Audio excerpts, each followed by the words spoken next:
Assalamualaikum warahmatullahi wabarakatuh.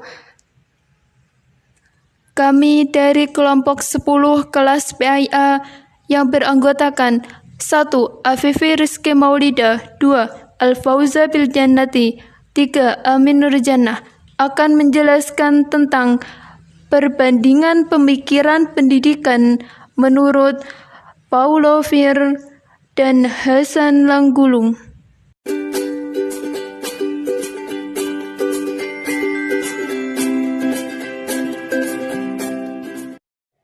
Riwayat hidup Paulo Freire. Siapakah Paulo Freire itu? Paulo Freire merupakan salah seorang penggagas pendidikan kritis. Paulo Freire dilahirkan di kota Recife, sebuah kota pelabuhan di timur laut Brazil, pada tanggal 19 September 1921. Ayah Paulo Freire bernama Joachim Themistocles. Dia merupakan seorang polisi militer di Pernambuco. Ibunya bernama Adultus Neves, dia berasal dari Pernambuco. Kedua orang tuanya lah yang mengajarkan kepada Freire tentang menghargai dialog dan menghormati pendapat orang lain. Pada tahun 1929, ketika krisis ekonomi melanda Amerika Serikat, itu berdampak kepada negara Brazil. Sehingga kedua orang tua Paulo Freire yang meskipun berpenghasilan kelas menengah juga merasakan akan dampak finansial yang sangat hebat. Pada tahun 1931, keluarga Freire terpaksa pindah ke Jabatau, dan di tempat itulah ayah Paulo Freire meninggal dunia. Pada saat itu, Paulo Freire belajar akan merasakan kelaparan bagi seorang anak sekolah. Dan pada saat dewasa, Paulo Freire melanjutkan di Universitas Recife. Dia mengambil fakultas hukum. Dia juga belajar tentang filsafat dan psikologi bahasa. Pada tahun 1944, Paulo Freire menikah dengan Elza Maria Costa Oliveira. Dia merupakan seorang guru sekolah dasar. Sejak itu, Paulo Freire mulai tertarik terhadap dunia pendidikan. Dia belajar tentang teori-teori pendidikan. Ada beberapa catatan menarik dari riwayat hidup Paulo Freire. Yang pertama, Paulo Freire merupakan seorang manusia yang tergolong memiliki usia cukup panjang, yaitu 75 tahun. Dengan usia tersebut, maka Paulo Freire memiliki kesempatan untuk melaksanakan berbagai aktivitas dan gagasannya.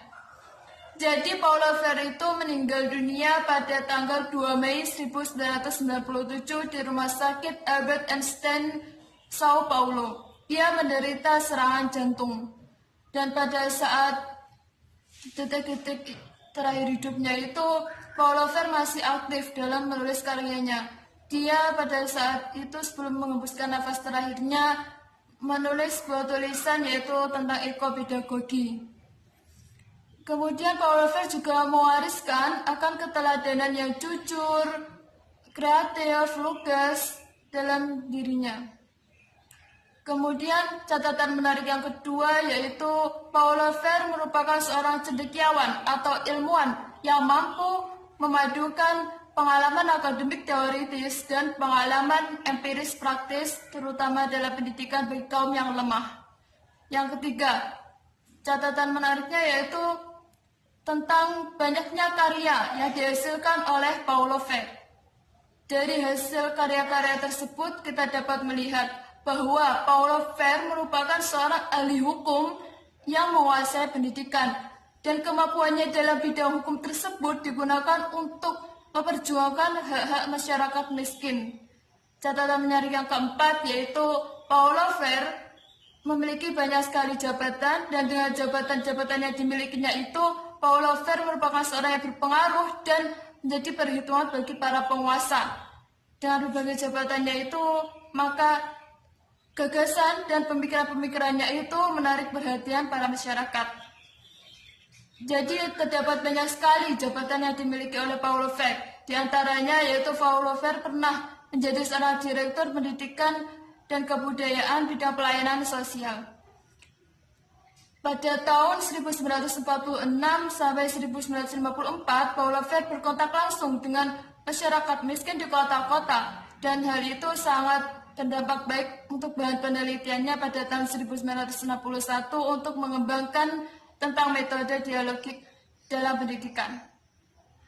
Kemudian selain itu juga dia pernah menjadi direktur pelayanan ekstensi kultural di Universitas Reisov. Pada saat itu dia mengembangkan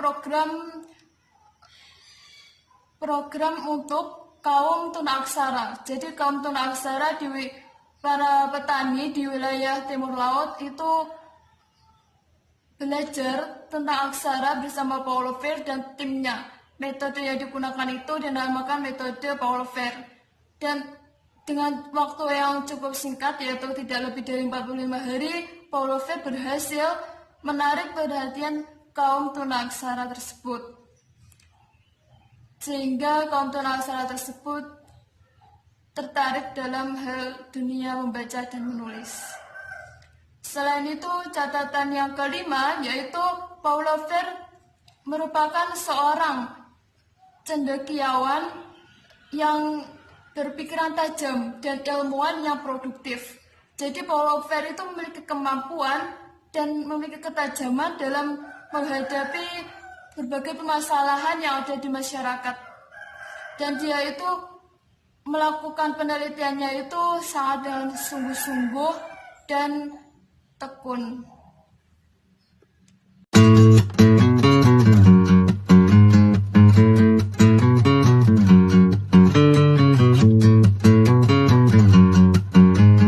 Di sini saya akan menjelaskan tentang pemikiran pendidikan Paulo Freire. Hal ini akan mencakup tentang hakikat pendidikan kritis, tujuan pendidikan, sekolah, pendidik, peserta didik, metode, materi, kurikulum, dan evaluasi pembelajaran. Yang pertama yaitu tentang hakikat pendidikan kritis. Paulo Freire merupakan salah seorang penggagas teori pendidikan kritis. Sering menyebutkan paradigma pendidikan kritis dengan pendidikan humanisasi atau pendidikan yang membebaskan. Pendidikan kritis menurut Paulo Freire yaitu pendidikan yang dijalankan secara bersama-sama oleh pendidik dan peserta didik, sehingga peserta didik bukanlah menjadi sebuah gelas kosong yang diisi oleh pendidik yang merupakan penindasan terhadap potensi dan fitrah peserta didik. Menurut Paulo Freire, to teach is not to transfer knowledge, but to create the possibilities for the production or construction of knowledge. Jadi mengajar bukanlah untuk mentransfer pengetahuan, tetapi menciptakan kemampuan untuk memproduksi dan mengonstruksi pengetahuan. Pendidikan kritis dalam memproduksi pengetahuan ini dijalankan dengan cara menjadikan peserta didik sebagai subjek pendidikan. Jadi bukan objek pendidikan. Apabila peserta didik menjadi objek pendidikan dan pendidik sebagai subjek pendidikan, hal ini akan menjadikan pendidikan gaya bank atau the banking concept of education, dan hal ini akan menghasilkan subjek yang gagal. Pendidikan gaya bank adalah pendidikan yang dijalankan oleh pendidik sebagai penabung dan peserta didik sebagai celengan. Hal ini peserta didik hanya sebatas menerima, mencatat, dan menyimpan, dan pendidik tersebut hanya transfer of knowledge, hanya menyampaikan pengetahuan, menyatakan pernyataan-pernyataan. Dalam pendidikan gaya bank ini, pengetahuan merupakan suatu anugerah yang diberikan oleh orang yang merasa berpengetahuan kepada orang yang tidak berpengetahuan. Paulo Freire untuk merubah pendidikan gaya bank ini, dia menggunakan pendidikan dalam menghadapi masalah, problem posing education. Hal ini akan terjadi dialog antara pendidik dan peserta didik. Jadi peserta didik dan pendidik itu bersama-sama mengembangkan kemampuan untuk mengerti secara kritis tentang dirinya dan dunia di sekitarnya. Pembahasan yang kedua yaitu tentang tujuan pendidikan. Tujuan pendidikan menurut Paulo Freire yaitu untuk menumbuhkan kesadaran kritis dengan berlandaskan prinsip memanusiakan manusia. Jadi menumbuhkan kesadaran kritis yang merupakan pengejauhan humanisasi yang merupakan fitrah manusia. Untuk mengembalikan fitrah manusia tersebut, maka peserta didik disadarkan sebagai subjek pendidikan. Dengan cara peserta didik harus bisa berpikir demokratis dan kritis terhadap materi pelajaran. Karakteristik paradigma pendidikan kritis yaitu berorientasi pada penyelesaian masalah sesuai dengan konteks zaman, sehingga peserta didik ini harus berani dalam menyampaikan masalah, kemudian berani turun tangan dalam menyelesaikan masalah. Jadi pendidikan yang membebaskan itu bukanlah pendidikan yang membuat akal hanya menyerah terhadap keputusan-keputusan yang diambil oleh orang lain. Sehingga pendidikan kritis ini harus berusaha mengembangkan kesadaran kritis untuk bisa memahami suatu masalah, kemudian menyelesaikan masalah tersebut. Karakteristik utama paradigma pendidikan kritis ini yaitu konstitusasi. Konstitusasi yaitu merupakan suatu proses di mana manusia tersebut berpartisipasi untuk aktif dan kritis terhadap suatu masalah. Kemudian pembahasan yang ketiga yaitu sekolah. Sekolah menurut Paulo Freire yaitu tempat pembelajaran yang steril, yaitu yang bersih dari kepentingan-kepentingan politis yang hal itu akan menjarah terhadap hak sekolah itu sendiri, hak pendidik dan hak peserta didik. Sehingga sekolah itu harus bisa untuk membuat peserta didik itu mempunyai pemikiran yang kritis.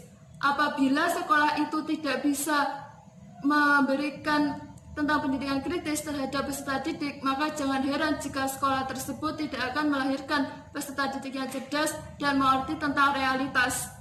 Kritik Paulo Freire yaitu sekolah itu harusnya bisa menjadi tempat kedua bagi peserta didik. Sekolah harus bisa memberikan rasa nyaman dan aman kepada peserta didik. Kemudian pembahasan selanjutnya yaitu tentang pendidik. Pendidik menurut Paulo Freire yaitu harus bisa menumbuh kembangkan kreativitas peserta didik. Peserta didik dalam kegiatannya itu harus dipandu oleh peserta didik. Peserta didik harus bisa membaca, menulis, itu merupakan tanggung jawab seorang pendidik untuk bisa memberikan kepada peserta didik itu tentang membaca, menulis, dan berpikir dan memahami tentang dunia. Kemudian yang terakhir yaitu peserta didik. Dalam terminologi Paulo Freire, peserta didik merupakan subjek pendidikan, sehingga dalam proses pendidikan itu peserta didik bukan menjadi objek tetapi subjek pendidikan. Peserta didik merupakan manusia yang juga mempunyai akal budi, jadi bukan hanya untuk menerima informasi saja.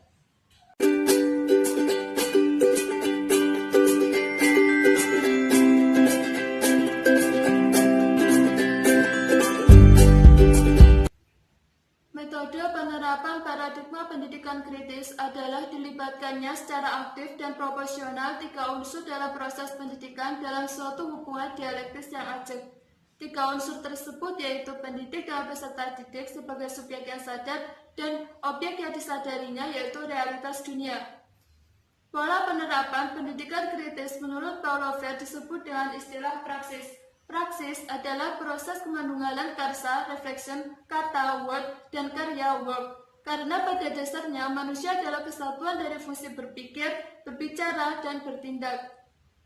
Praksis ini tidak memisahkan ketiga fungsi dan aspek tersebut, tetapi menunggal dalam gagasan dan cara wujud seseorang sebagai manusia seutuhnya. Pada setiap waktu prosesnya pendidikan itu merangsang diambilnya suatu tindakan, kemudian tindakan itu direfleksikan dan dari refleksi tersebut diambil tindakan baru yang lebih baik, sehingga proses pendidikan menjadi daur berpikir dan bertindak. Daur berpikir dan bertindak ini terus berlangsung sepanjang hidup seseorang. Pada saat seseorang tersebut bertindak dan berpikir, maka pada saat itulah orang tersebut menyatakan tindakan dan hasil buah pikirannya itu melalui kata-kata. Dengan teori belajar seperti itu, peserta didik dihadapkan secara langsung dengan permasalahan-permasalahan realitas dunia dan keberadaan mereka di dalamnya. Maka dari itu, Paulo Freire menggagas pendidikan menghadapi masalah, problem posing education. Jadi peserta didik menjadi subjek dan pendidik juga subjek. Jadi mereka sama-sama menjadi subjek yang sadar. Dan objeknya yaitu realitas dunia atau materi yang dipelajari bersama-sama. Jadi terjadinya suasana yang dialogis. Perbedaan pendidikan gaya Bank dan pendidikan kritis yaitu kalau pendidikan gaya Bank itu merupakan anti dialogis, kemudian kalau pendidikan kritis itu pendidikan yang dialogis.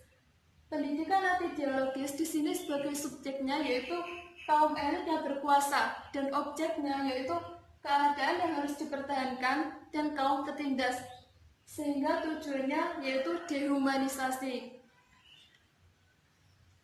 Sedangkan pendidikan kritis ini yaitu dialogis. Subjeknya yaitu guru dan murid di sini sama-sama sebagai subjek. Kemudian terjadilah interaksi di antara keduanya membahas objek yang sama yaitu realitas dunia. Kemudian tujuannya yaitu humanisasi, memanusiakan manusia. Metode penerapan dialogis ini sangat penting karena dengan dialogis ini seseorang akan menyampaikan kata-kata dan kata-kata tersebut merupakan perwakilan dari wujud kesadarannya. Metode yang digunakan dalam pendidikan kritis metode andragogi, yaitu metode yang menganggap peserta didik sebagai orang dewasa yang diberikan hak untuk berpartisipasi aktif dalam proses pendidikan, sehingga peserta didik tersebut menjadi aktif dalam proses pendidikan. Selanjutnya yaitu tentang kurikulum pendidikan. Kurikulum pendidikan menurut Paulo Freire berpusat pada problematisasi situasi yang konkret. Peserta didik bersama dengan pendidiknya memaknai berbagai persoalan tentang pengalaman hidupnya dan berusaha untuk memecahkannya. Di sini pendidik berperan sebagai mediator yang berfungsi meyakinkan realitas yang telah diketahui oleh peserta didik dan bersama-sama menganalisisnya, sehingga peserta didik membangun ilmunya sendiri secara kritis dan kreatif. Kurikulum yang bertolak dari realitas konkret peserta didik dan berdasarkan prinsip-prinsip yang dinamis merupakan sesuatu yang mutlak bagi pendidikan yang membebaskan. Disinilah Paulo Freire mementingkan tentang experience center kurikulum. Experience center kurikulum berpusat pada minat dan kebutuhan peserta didik. Pembahasan selanjutnya yaitu tentang materi pendidikan. Materi pendidikan menurut Paulo Freire bersifat kontekstual, artinya berisi tentang realitas sosial masyarakat. Pendidikan kontekstual adalah teori dan model pendidikan yang mengupayakan peserta didik untuk aktif dalam memecahkan berbagai persoalan tentang realitas. Kemudian selanjutnya yaitu evaluasi pembelajaran. Evaluasi pembelajaran Paulo Freire yang mengkritik tentang pendidikan gaya Bank yang cenderung membius dan mematikan daya kreatif peserta didik. Dengan pendidikan hadap masalahnya, Paulo Freire terus melakukan penyingkapan terhadap realitas secara terus-menerus.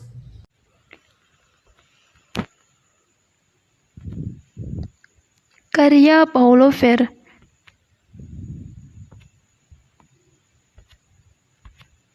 1. Educação como prática deliberate atau Education as the Practice of Freedom. Buku ini diterjemahkan ke dalam bahasa Indonesia dengan judul Pendidikan sebagai Praktek Pembebasan. Buku ini merupakan karyanya yang pertama menjelaskan tentang suatu pandangan filosofis tentang apa yang terwujud dari masyarakat untuk mentransformasi sejarah menjadi subjek melalui suatu refleksi yang kritis. 2. Cultural Action for Freedom. Karya ini diawali dengan pendahuluan yang ditulis sendiri oleh Paulo Freire yang berisikan tentang refleksi tentang pandangannya bahwa tema-tema dominasi dan penindasan ditemukan dalam budaya bisu. 3. Pedagogy of the Oppressed. Buku ini merupakan karya Paulo Freire yang paling terkenal, diterjemahkan ke dalam bahasa Indonesia dengan judul Pendidikan Kaum Tertindas. Secara garis besar, buku ini berisi tentang pendidikan gaya bank, metode hadap masalah, ciri mendasar manusia, kontradiksi antara murid dan guru, pendidikan dialogis, dan investigasi tema-tema generatif. 4. Pedagogy in Process, The Letters to Guinea-Bissau. Diterjemahkan ke dalam bahasa Indonesia dengan judul Pendidikan sebagai Proses, Surat-menyurat Pedagogis dengan para pendidik Guinea-Bissau. Jika dicermati dengan seksama, akan ditemukan sesuatu yang lebih penting dalam buku ini, yaitu sikap revolusioner Paulo Freire dalam menjalin kerjasama dengan teman-temannya di Guinea-Bissau yang ditunjukkan dalam surat menyuratnya.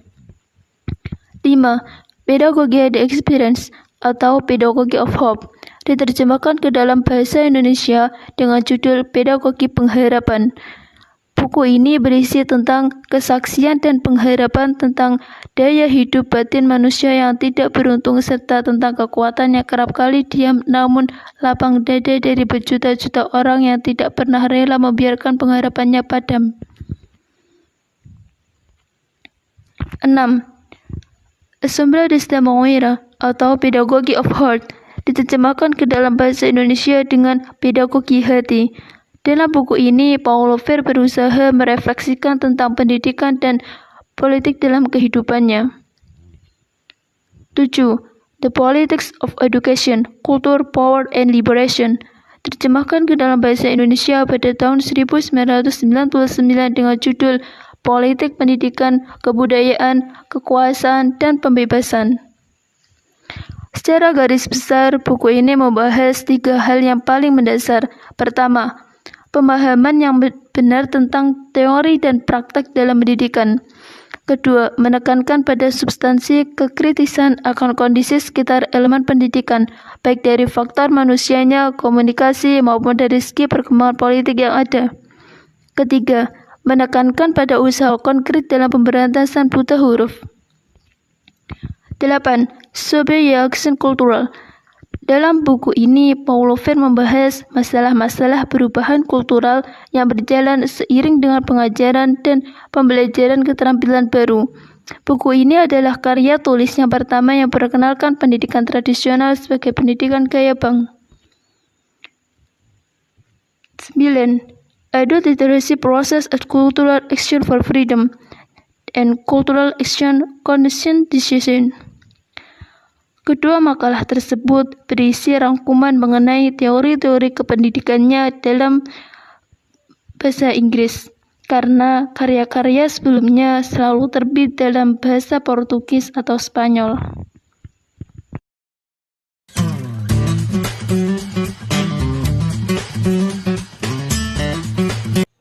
Bismillahirrahmanirrahim. Saya akan menjelaskan tentang pemikiran pendidikan Hasan Langgulung. Hasan Langgulung adalah seorang yang lahir di Rapang, Sulawesi Selatan pada tanggal 16 Oktober 1934. Ia adalah salah satu ulama yang intelek dengan corak pemikirannya berbasis psikologi Islam. Hal tersebut ditandai dengan adanya keseimbangan antara jasmani dan rohani, spiritual dan material, bahkan fisik dan metafisik. Konsep pendidikan menurut Hasan Langgulung yaitu memasukkan ilmu ke kepala seseorang, kalaulah ilmu itu memang masuk untuk ke kepala tersebut. Dalam masalah ini ada 3 kata yang sering digunakan oleh pakar pendidikan, yaitu taklim, ta'dib, dan tarbiyah. Tujuan pendidikan Hasan Langgulung dalam Islam adalah sama dengan tujuan hidup manusia Islam, yaitu memikul amanah Allah SWT untuk beribadah kepadanya. Hasan Langgulung juga berpendapat bahwa tujuan pendidikan diarahkan pada pembentukan iman dan masyarakat yang saleh. Karena dengan tercapainya tujuan ini, maka tercipta keseimbangan hidup individual dan sosial, serta keseimbangan pertumbuhan kepribadian manusia. Menurut Hasan Langgulung, kurikulum hendaknya dapat menerima seluruh potensi peserta didik dan aspek kehidupan manusia. Adapun materi pendidikan tersebut juga harus mampu menstimulus fitrah peserta didik, sehingga memberi corak sekaligus mewarnai segala aktivitas manusia di muka bumi. Kurikulum pendidikan juga disusun berdasarkan ketuhanan, keterpaduan, kesesuaian, keaslian, ilmiah, praktikal, holistik, dan perkembangan zaman. Pada prinsipnya, metode pendidikan harus sesuai dengan jiwa manusia. Psikologi mengatakan bahwasanya manusia itu adalah makhluk yang multidimensional dan multitalent. Selain itu, manusia juga memiliki ciri-ciri kejiwaan yang positif dan negatif. Untuk itu, dalam kegiatan belajar mengajar, hendaknya menggunakan metode ceramah, tanya jawab, ataupun dramatisasi. Pendidikan sebagai suatu disiplin ilmu yang terdiri dari kurikulum, konseling, administrasi, pengajaran, dan penilaian. Pendidikan tidak bisa diangan-angan, akan tetapi harus ada tempat tegaknya yang terdiri dari filsafat, sejarah, politik, ekonomi, dan psikologi. Ada beberapa asas yang dimajukan oleh Hasan Langgulung, di antaranya asas historis, sosiologis, ekonomi, psikologi, politik, dan filsafat. Hasan Langgulung membagi 4 periode sejarah pendidikan Islam secara spesifik dengan berbagai karakteristiknya. Antara lain, yang pertama yaitu periode pembinaan. Pada periode ini dimulai sejak Rasulullah SAW menjadi Nabi hingga berakhirnya dinasti Umayyah. Yang kedua yaitu periode keemasan. Periode ini dimulai sejak munculnya dinasti Abbasiyah hingga keruntuhan dinasti tersebut oleh bangsa Tartar. Yang ketiga yaitu periode penurunan. Periode ini berkembang sejak kemunduran Turki Utsmani sampai kemerdekaan masyarakat atau negara Islam dari bangsa Barat. Yang terakhir yaitu periode kebangkitan. Periode kebangkitan dimulai setelah negara Islam mendapatkan kemerdekaan dari penjajahan bangsa Barat sampai ia menikmati hasil kemerdekaannya. Selanjutnya akan disampaikan oleh teman saya. Kemudian, psikologi pendidikan Islam. Hasan Langgulung juga mengamati ilmu psikologi yang masih erat kaitannya dengan dunia pendidikan. Dalam proses belajar, pelajar tidak sekedar menerima pelajaran dalam keadaan pasif, akan tetapi mereka juga menerima pelajaran dalam keadaan aktif, dinamis, bahkan sangat selektif dan mempunyai syarat-syarat tertentu. Kemudian selanjutnya adalah sumber-sumber pendidikan Islam. Sumber-sumber pendidikan Islam itu ada 6. Yang pertama adalah Al-Quran, kemudian yang kedua adalah Sunnah, yang ketiga adalah kata-kata sahabat, yang keempat adalah kemaslahatan sosial, yang kelima adalah nilai-nilai dan kebiasaan sosial, yang keenam adalah pemikiran-pemikiran Islam. Kemudian selanjutnya adalah karya-karya dari Hasan Langgulung.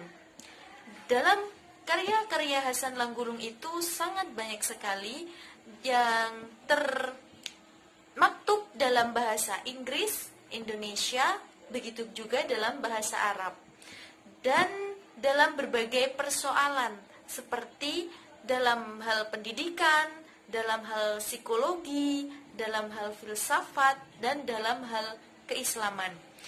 Dan di antara karya-karya Hasan Langgulung itu seperti tesis Al-Muraqqiq Al-Indonesi Ijtihadul Darjat Tawafuq Inhadu, tesis MAH Shams University Cairo 1967. Kemudian ada disertasi A Cross-Cultural Study of the Child's Conception of Situational Causality in India, Western Samoa, Mexico, and the United States, disertasi PhD University of Georgia, Amerika Serikat, dan masih banyak lagi.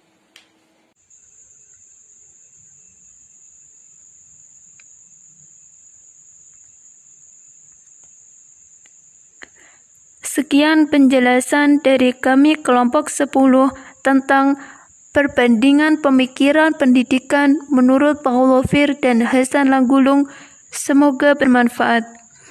Kami mohon maaf apabila terdapat kesalahan dan ketidakjelasan dalam penjelasan kami. Wabillahi taufiq wal hidayah wa ridha wal inayah. Wassalamualaikum warahmatullahi wabarakatuh.